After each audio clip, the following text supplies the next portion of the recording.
I'm not one to lecture, how could I dare? Someone like me who's been mainly nowhere, but in my experience, be as it may, you just have to love who you love. You just have to love who you love.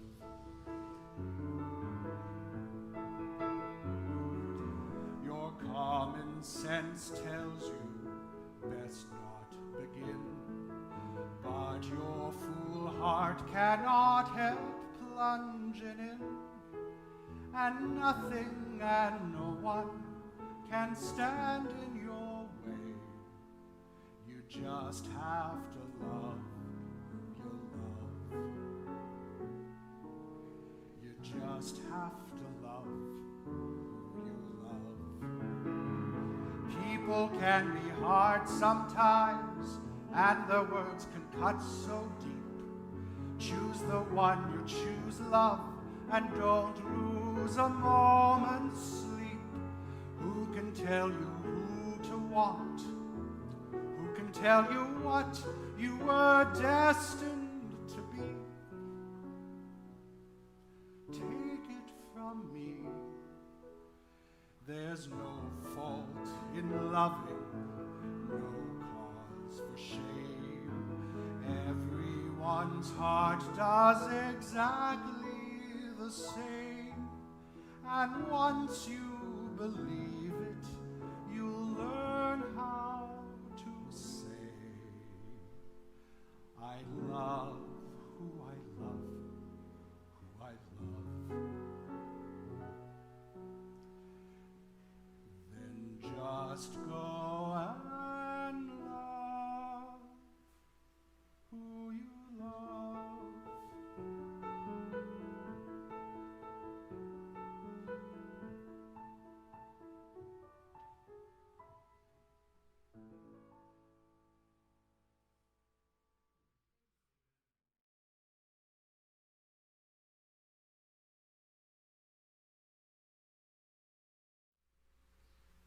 So I don't know if I can live up to all that. I'm gonna try. I definitely have the 5-dog thing down. It used to be 6 dogs and a cat. That was a hot mess.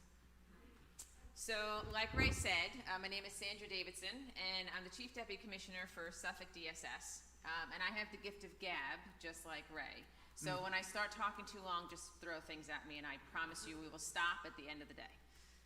So if I join Suffolk DSS, that means I've created a career and a commitment to ensuring that I'm in public service, right?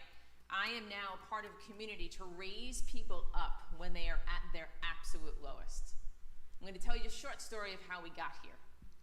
So I was born into a very drug-addicted, abusive family. My mother was addicted to pharmaceutical drugs and abusive, and my father just sat there and watched it happen. And actually, I don't even know if he's my father. Who knows who he is? And at an early age, I began to learn that the world around me is violent, and I had to figure out and become a survivor on my own. So during that point in time, I found myself into some very dark times. So as a young teen, I too then found myself on the streets and doing things that, as you can imagine, street kids do. But it was for the love of community that identified me and saved me. Because that one day, a police officer and a few community members found me overdosed and said, basically, you have a choice. You can either live, and I'm going to help you live, or you're going to die, and I'm not going to help you die.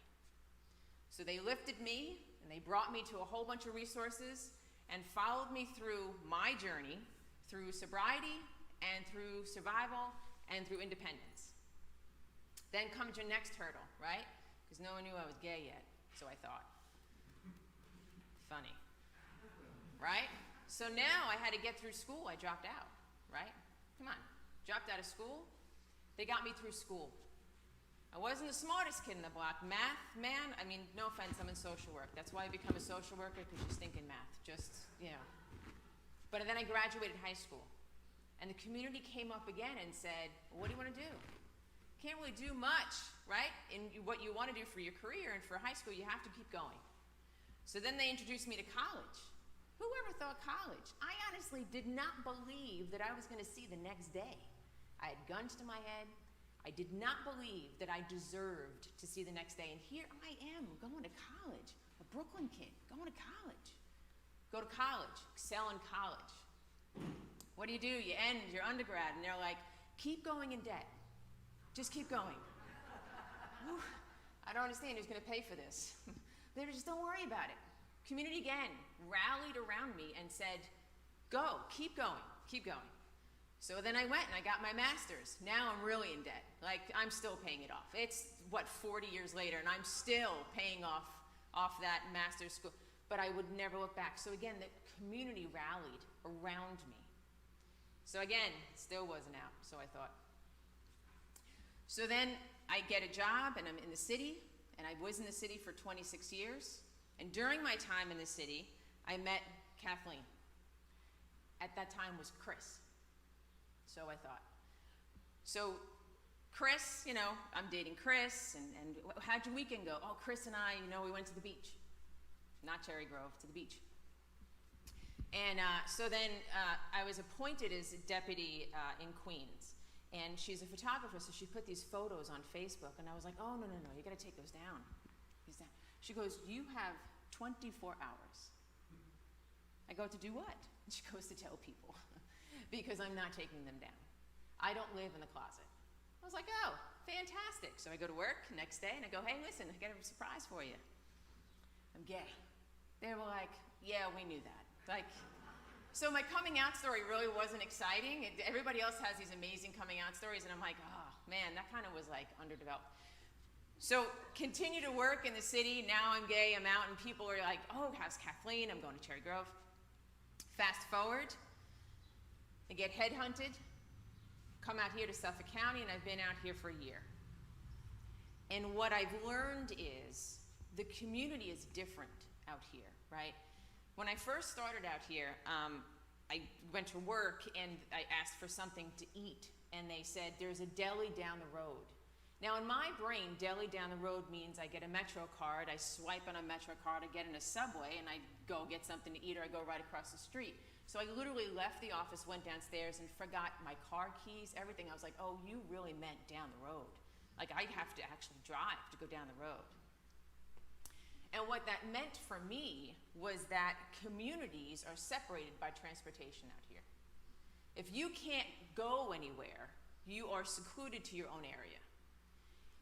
And what that does mean for me also is that if you're secluded to your own area, you only get to see what you live in. Which means that a lot of people out here are not exposed to fabulous people like yourselves to help them at their lowest point, because they can't get to you. So what I'm trying to do is come around into Suffolk and saying each of us have a responsibility to ensure that we are bringing people up from their deepest and darkest places by saying hello to people, by supporting people. It doesn't always mean taking your wallet out and giving $1 or giving $5 or giving 10. And I want to thank you very much for all that amazing gifts that you gave those foster kids. And just to let you know, we achieved probably a little over 500 kids was able to get a gift this year because of your contributions. But what I'm asking you to do is do it even more. In July, we're going to come back and do foster parent recruitment. And the reason why we're actually asking the community members again is because youth, families need you to build them up. They need to understand that there's something more every day to search for and to live for. And that is something that money can't buy. So that means when you see someone in a supermarket or when you see somebody asking for change, don't look at that person as, I don't want them in my backyard. It's bringing my property values down. I want you to look at them and say, is there anything I can do for you today? Just giving them a hello. Or if you see a single mom or just a mom standing there with 5 kids, not 5 dogs, 5 kids. I don't have any children. I don't know how they talk. I don't understand their language. I can cage my dogs at night without having anybody come to my house, right? But I have seen plenty of people, plenty of women just standing there struggling with 5 kids in a supermarket, and everyone just stands there and stares. What I'm asking you to do is just to step up and say, you know what? Do you want me to help you? Just help you with your kids while you put your groceries on the thing that happens there, right? I'm losing thing here, right? I'm asking you so that when you see someone like begging for money, that it's not always about the money, because you never know exactly what they're going to be using that for.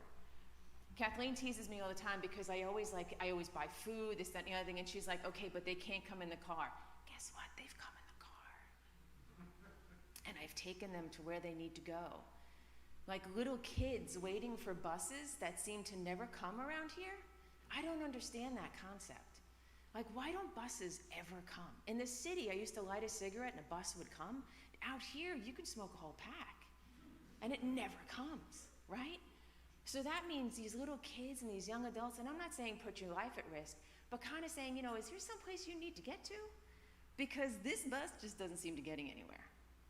Does that make sense?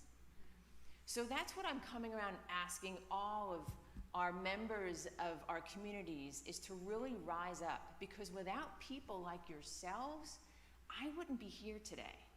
There is no doubt in my mind that I would be dead. No doubt.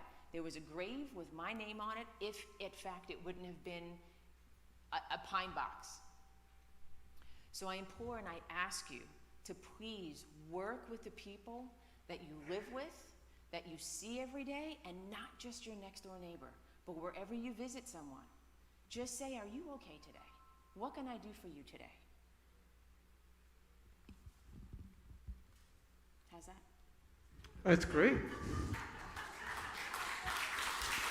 15 minutes. Come on, that's a record, 15 minutes. Thank you, Sandy.